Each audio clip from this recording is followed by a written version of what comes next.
My body, my choice. That's one of the most common sort of on-the-street defenses for abortion. And the rationale goes like this. A woman has a right to do whatever she wants with her own body. And so since the unborn is allegedly merely part of the woman's body, therefore she's allowed to have an abortion. No, wrong. That is not the fucking argument, you lying fuck. I hear this straw man all the fucking time. Apologists have even accused me of making this argument because they have the listening comprehension of a ham sandwich covered in monkey fur. Nobody believes that a fetus is part of a woman's body. I have literally never heard anybody make this claim ever. The reason why abortion is a bodily autonomy issue is because the fetus unavoidably affects the woman's body. Who the fuck is arguing that it is a bodily autonomy issue because they think the fetus is part of the woman's body? But here's the key question. If the unborn is merely part of the mother's body, then what part of the woman is missing after an abortion? Well, the answer is obvious. I mean, nothing. All the parts of the woman are still present after an abortion.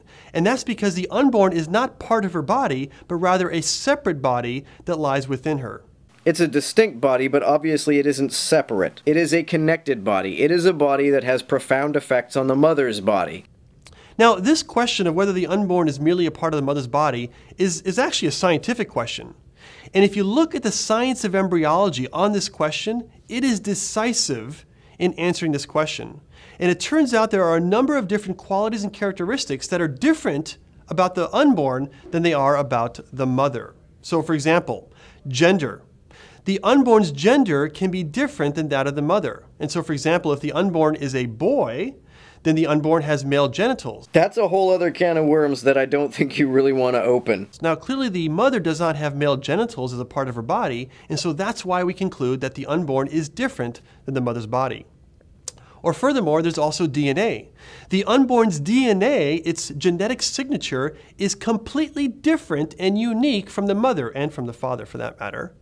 In fact, if the unborn was merely part of the mother, then his or her DNA would be identical to the mother in the same way that the mother's colon or appendix or tonsils or eyes or teeth, all those have the same DNA as the mother, but the unborn's DNA is completely and uniquely different. Again, I don't believe that the fetus is part of the woman's body, but these arguments are really bad and don't demonstrate that fact. Two sets of DNA do not always denote two distinct organisms. Some people are chimeras. A chimera is an organism with two different sets of DNA. This sometimes occurs when fraternal twin zygotes fuse together. It's sort of the opposite of what happens when identical twins form. Instead of one organism splitting into two, sometimes two can fuse into one. There was an unfortunate case involving a woman named Lydia Fairchild who needed a DNA test in a custody battle over her children. She was a chimera, so when her DNA was tested, the test found one set of DNA, but when her children were tested, it was discovered that they inherited her second set of DNA. And she was nearly prosecuted for fraud. Would Schliemann argue that Miss Fairchild is, in fact, two separate organisms?